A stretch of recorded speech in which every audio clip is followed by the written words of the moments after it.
ছাত্ৰ ছাত্ৰীসকল, মই আজি তোমালোকক দশম শ্ৰেণীৰ দ্য বল পয়েম নামৰ কবিতাটি ব্যাখ্যা কৰিম। ইংৰাজী মাধ্যমৰ ছাত্ৰ ছাত্ৰী আৰু অসমীয়া মাধ্যমৰ ছাত্ৰ ছাত্ৰী উভয়ে বুজিব পৰাকৈ মই কবিতাটো অসমীয়া আৰু ইংৰাজী দুয়োটা ভাষাতে ব্যাখ্যা কৰিম। আশা কৰোঁ তোমালোক উপকৃত হ'বা। তোমালোকে খুব মনোযোগেৰে কবিতাটো শুনিবও পাৰা, নতুবা কবিতাটো তোমালোকে আগত খুলি ল'বও পাৰা। মই তোমালোকে বুজিব পৰাকৈ ব্যাখ্যা কৰিম। কবিতাটো পঢ়ি দিছোঁ মই। The ball poem. What is the boy নাও who has lost his ball? What is he to do? I saw it go merrily bouncing down the street and then merrily over there. It is in the water. No use to say, oh, there are other balls. An ultimate shaking grief fixes the boy as he stands rigid, trembling, staring down. All his young days into the harbor where his ball went.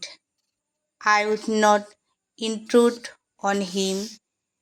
A dime another ball is worthless.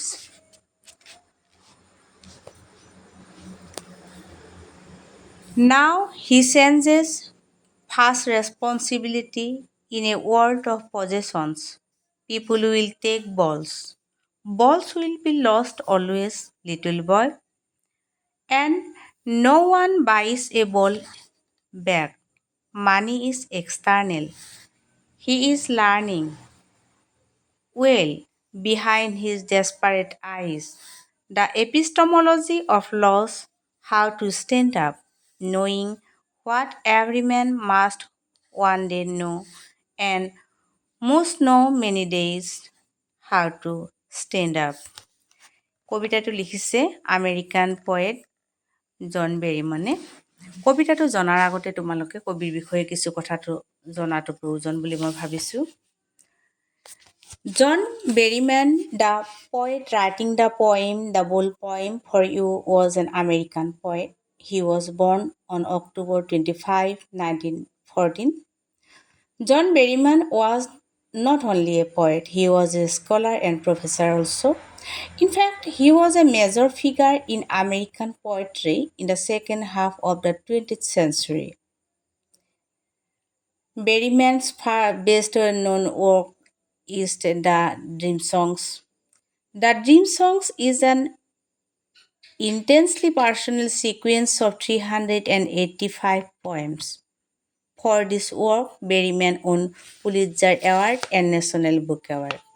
The Pulitzer Prize is, you may know, and the Pulitzer Prize is regarded as the highest national honor given by Columbia University in New York for achievements in the United States in journalism, arts, and letters. They were established in 1917 by the will of Joseph Pulitzer, who had made his fortune as a newspaper publisher. There are Indians too who won Pulitzer Prize. The first Indian to win Pulitzer Prize was Gobind Bihari Lal. He won the Pulitzer Prize in the year 1937 along with 4 others for their coverage in the reporting category in field of science. যে জন বেৰিমান আছিল এজন American poet. তেখেতে তোমালোকৰ এই কবিতাটো লিখিছে the ball poem. তেখেতৰ জন্ম হৈছিল 1914 চনৰ 25 অক্টোবৰ তাৰিখে। জন বেৰিমান যে এজন অকল কবি আছিল তেনেকুৱা নহয়, তেখেত আছিল এজন পণ্ডিত আৰু এজন অধ্যাপক। ক'বলৈ হ'লে বিংশ শতিকাৰ দ্বিতীয় ভাগৰ আমেৰিকাৰ সাহিত্যৰ আমেৰিকাৰ কবিতা ক্ষেত্ৰখনত তেখেত আছিল এজন খুব নাম জ্বলা ব্যক্তি আৰু তেখেতৰ দ্য ড্ৰিম ছংছ বোলা যিখন কবিতা পুথি আছে সেইখনে পুলিটজাৰ এৱাৰ্ড আৰু নেশ্যনেল বুক এৱাৰ্ড লাভ কৰিছিল। আৰু এই দ্য ড্ৰিম ছংছ নামৰ কবিতাটো তেখেতৰ ব্যক্তিগত অভিজ্ঞতাৰ ওপৰত ৰচিত কবিতাৰ পুথি সংকলন আৰু সেইখনত ৩৮৫টা কবিতা আছে। তোমালোকে জানিবা পুলিটজাৰ প্ৰাইজ বুলি কৈ আছোঁ, পুলিটজাৰ প্ৰাইজ বুলি যে কৈ আছোঁ, এই পুলিটজাৰ প্ৰাইজটো হৈছে নিউয়ৰ্কৰ কলম্বিয়া ইউনিভাৰ্চিটিয়ে যে দিয়া এটা জাতীয় সন্মান, খুব ডাঙৰ সন্মান। আৰু তেওঁলোকে এইটো জাৰ্নেলিজিম, আৰ্টছ আৰু লিটাৰেচাৰৰ কাৰণে দিয়ে, লিটাৰেচাৰৰ কাৰণে দিয়ে। আৰু এইটো হৈছিল যে জোচেফ পুলিটজাৰ নামৰ নিউজ পেপাৰ পাব্লিচাৰ এজনে উইল কৰি তেওঁৰ যিখিনি উপাৰ্জনৰ ধন সেইখিনি থৈ গৈছিল আৰু তাৰে পৰা 1917 চনৰ পৰা আৰম্ভ কৰি এতিয়ালৈকে পুলিটজাৰ এৱাৰ্ডটো দি থকা হৈছে। বহুতো ভাৰতীয়ও আছে যিসকল ভাৰতীয়ই এই পুলিটজাৰ এৱাৰ্ডটো লাভ কৰিবলৈ সক্ষম হৈছে। তাৰ ভিতৰত প্ৰথম আছিলে আমাৰ ভাৰতীয়ৰ ভিতৰত সকলৰ ভিতৰত প্ৰথম আছিল গোবিন্দ বিহাৰী লাল। তেখেতে বিজ্ঞানৰ ক্ষেত্ৰখনত বাতৰি প্ৰকাশ কৰি পুলিটজাৰ এৱাৰ্ডটো পাইছে। অৱশ্যে তেখেতৰ লগত অইন 4জনো আছিল। Now I am going to explain the poem line by line.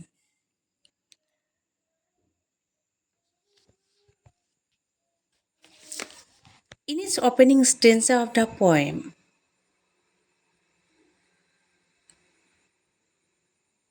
the poet introduces the central event of the poem, a boy losing his ball. The boy was playing with his ball. It was bouncing as if it was merry. It bounced down the street, went on bouncing over merrily, and then fell into the water. Thus, the boy has lost his ball. Now, the question is, what the boy will do now? This sets the scene for the boy's sense of lost. Next, we'll find the poet could have said the boy that there are other balls too, but it will not console the boy. He is experiencing a profound sense of grief and loss. He is standing still, trembling, and staring at the water where his ball has disappeared. Here, the ball symbolizes the boy's childhood and innocence, and its loss represents a significant emotional moment for him. The poem thus proceeds. Next, the poet is observing that the boy who has lost his ball, and the poet says that he would not interfere with the boy's moment of realization. He may offer him for buying another ball, but offering him money to buy another ball would be meaningless because the boy is learning an important lesson for life. In fact, it is his first experience of responsibility and understanding that material possessions can be lost. Material possessions means things that we can buy for money. Here, inevitability of loss is expressed. None can escape of loss. Losing things is a part of life, and that no one can buy back what is lost. This is a lesson to all that money cannot replace everything, especially emotional attachment and experiences.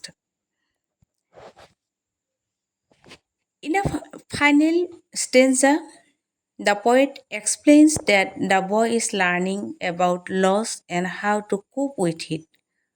Coping with a loss is a fundamental truth. We have to cope with many losses in life. That's why everyone must learn to deal with loss, and no loss would stop us. We are to go ahead always. I think the term epistemology is a new word for you. Here, epistemology of laws refers to the understanding and knowledge that we derive from experiences of laws, the boy's learning, mobility, and how to stand up again after facing disappointment. এতিয়া মই তোমালোকক অসমীয়াতে বুজাই দিম। What is the boy নাও? সেই ল'ৰাটোৰ কি হ'ল বা ল'ৰাটোৰ কি খবৰ? হু হেজ লষ্ট হিজ বল? যিয়ে তাৰ বলটো হেৰুৱালে। What is he to do? এতিয়া সি কি কৰিব? আই চ ইট গ' মেৰিলি বাউন্সিং। মই দেখিছিলোঁ এইটোৱে খুব আনন্দৰে জঁপিয়াই জঁপিয়াই গৈ আছে, এইটোৱে মানে বলটোৱে। ডাউন দ্য ষ্ট্ৰীট, ৰাস্তাৰ তললৈ নামি গৈছে।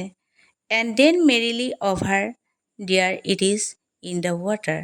তাৰপিছত খুব আনন্দৰে জঁপিয়াই জঁপিয়াই গৈ পানীত পৰিল। এই কথাখিনিত আমি দেখিছোঁ ল'ৰাজনে এটা বল হেৰুৱাইছে আৰু এইটোৱে হৈছে কবিতাটোৰ মূল ঘটনা। ল'ৰাটোৱে বলটোৰ সৈতে খেলি আছে। বলটোৱে ল'ৰাটো যেতিয়া মাৰি দিছে সেই বলটোৱে এবাৰ ওপৰলৈ এবাৰ তললৈ জঁপিয়াই আছে, যেন বলটো নিজেও সুখী হৈছে, আনন্দিত হৈছে। জঁপিয়াই জঁপিয়াই বলটো ৰাস্তালৈ গৈছে, তাৰপিছত তললৈ নামি গৈছে আৰু গৈ শেষত পানীত পৰিছে।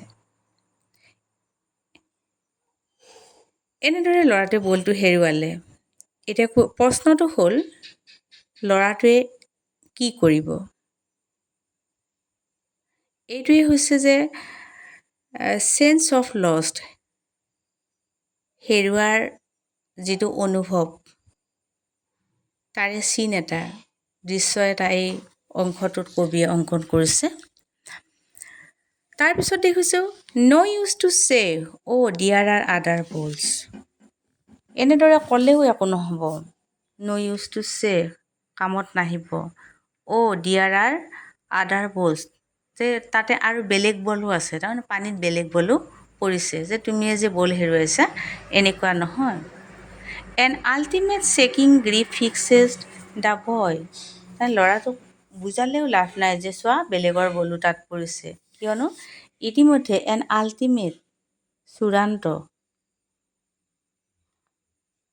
N ultimate shaking grief fixes the boy. ল'ৰাটোৰ ভিতৰত এটা গভীৰ দুখ সোমাই গৈছে, যিটো দুখ মচা নাযায়। আল্টিমেট চেকিং গ্ৰীফ কৈছে, সেইকাৰণে গ্ৰীফ মানে দুখ। এজ হি ষ্টেণ্ডছ ৰিজিড, সি দৃঢ় হৈ থিয় হৈ আছে। ট্ৰেমলিং, কঁপি আছে। ষ্টেয়াৰিং ডাউন, তললৈ চাইছে। তললৈ যি ঠাইত বলটো নোহোৱা হৈ গ'ল সেই ঠাইলৈ চাই আছে। All his young days into harbour where his ball went. All his young days into the harbour where his ball went. যিখিনিত তাৰ বলটো নোহোৱা হৈ গ'ল সেইখিনি ঠাইতে সি ৰৈ চাই আছে। অল হিজ য়াং ডেইজ, তাৰ গোটেই ডেকাকালৰ দিনটো, শৈশৱৰ দিনটো। এতিয়া কি বুজিলা তোমালোকে? যে ইয়াতে কবিয়ে কৈছে যে কবিয়ে নিজে ক'ব পাৰিলেহেঁতেন যে চোৱা তাত তোমাৰটোৱে নহয় আৰু অইনৰ বলো হেৰাইছে, কিন্তু এইটোৱে ল'ৰাটোক সান্তনা দিব নোৱাৰে, কাৰণ সি ইতিমধ্যে এটা গভীৰ দুখ মনতে অনুভৱ কৰিছে, যে হেৰুৱাৰ দুখ। আৰু সি কঁপি কঁপি যি ঠাইত বলটো হেৰাইছে সেই ঠাইলৈ একেথৰে চাই আছে। ইয়াতে যিটো বল চিম্বলাইজেছ দ্য বয়জ চাইল্ডহুড। আচলতে বলটোৱে ল'ৰাটোৰ যিটো চাইল্ডহুড, শিশুকাল, সেই কথাটো বুজাইছে। এণ্ড দ্য ইনোচেঞ্চ অফ চাইল্ডহুড, শৈশৱৰ যিটো নিষ্কুলুষ অৱস্থা, মনৰ নিৰ্মল অৱস্থা, সেই অৱস্থাটোকে ইয়াত বলটোৰ দ্বাৰা বুজোৱা হৈছে। আৰু ইয়াৰ যিটো লষ্ট,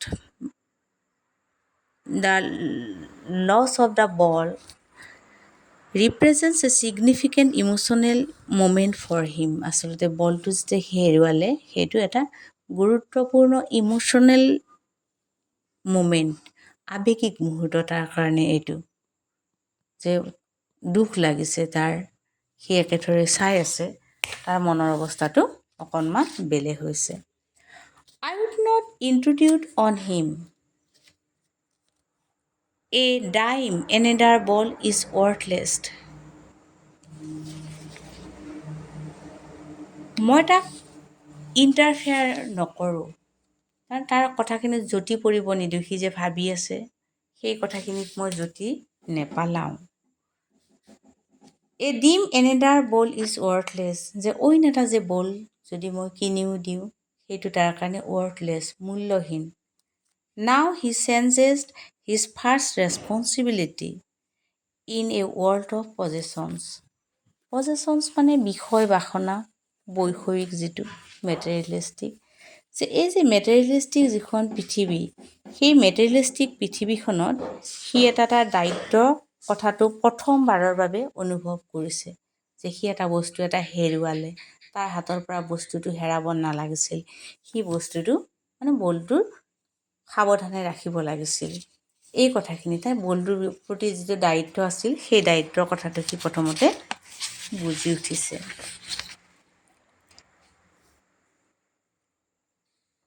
কি কৈছোঁ মই, যে এই কথাটোৱে বুজাইছে the boy's first experience of responsibility and understanding that material possessions can be lost. মানে কৈছে যে যিবিলাক মেটেৰিয়েল পজেশ্যন, আমি material possession means the things which we can buy with money. আমি টকা পইচাৰে যিবিলাক বস্তু কিনিব পাৰোঁ সেইবিলাক মানে হেৰাই যাব পাৰে, তোমাৰ পৰা হেৰাই যাব পাৰে, মোৰ পৰা হেৰাই যাব পাৰে, যেনেদৰে ল'ৰাজনৰ পৰা হেৰাই গৈছে। পিপুল উইল টেক বলছ, মানুহে বল ল'ব। Balls will be lost always, little boy, সেই সৰু ল'ৰা, মানুহে বল কিনিব, বলবিলাক হেৰাই থাকিব। এণ্ড ন' ওৱান বাইছ এ বল বেক, কিন্তু হেৰুৱাৰ পিছত মানুহে আকৌ বল এটা নিকিনে। মানি ইজ এক্সটাৰ্নেল, টকাটো বাহিৰৰ কথা, টকাটো এটা বেলেগ কথা।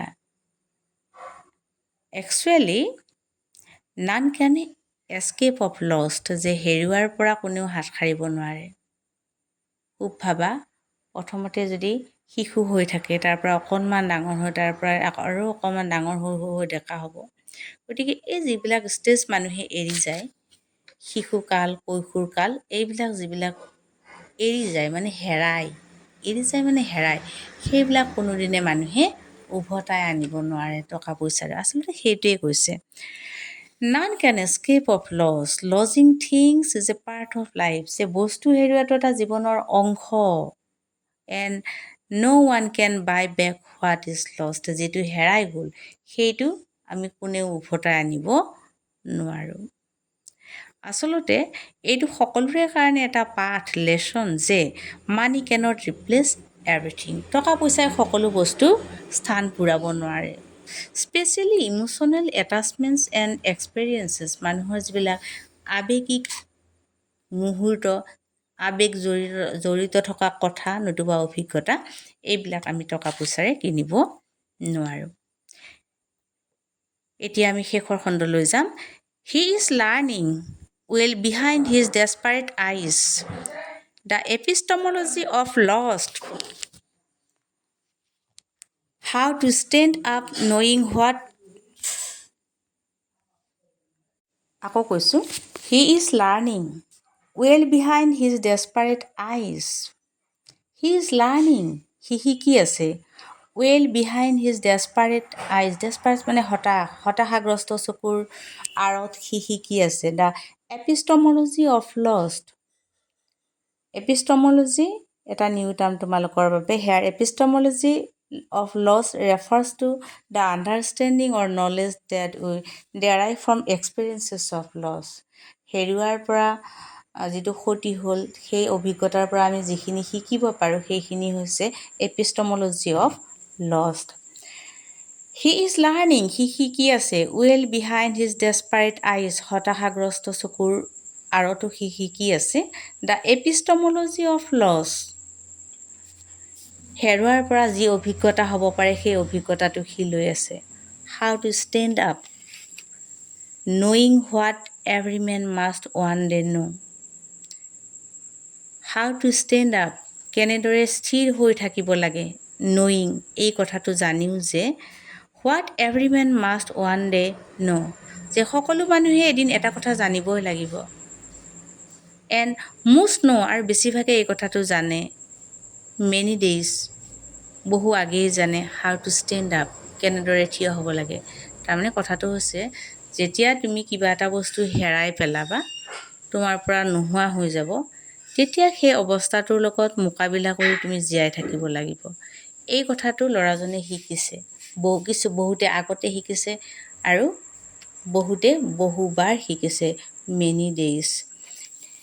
This is the final stanza. Here the poet explains that the boy is learning about loss and how to cope with it. In fact, coping with a loss is a fundamental truth. We have to cope with many losses in life. That's why everyone must learn to deal with loss, and no loss should stop us. We are to go ahead always. ধন্যবাদ। যদি তোমালোকে মোৰ চেনেলটো ভাল পাইছা তেতিয়াহ'লে তোমালোকে subscribe কৰিবা, আৰু মই যিবিলাক ভিডিঅ' দিম, বিশেষ কৰি মই এডুকেশ্যনেল ভিডিঅ'বিলাকে দিম, আৰু সেই ভিডিঅ'বিলাকৰ মানে বিষয়ে জানিবলৈ তোমালোকে, মই যে আপলোড কৰিছোঁ সেইটো জানিবলৈ তোমালোকে ঠিক তাৰে লগতে থকা বেলটো বজাই দিবা এবাৰ। ধন্যবাদ।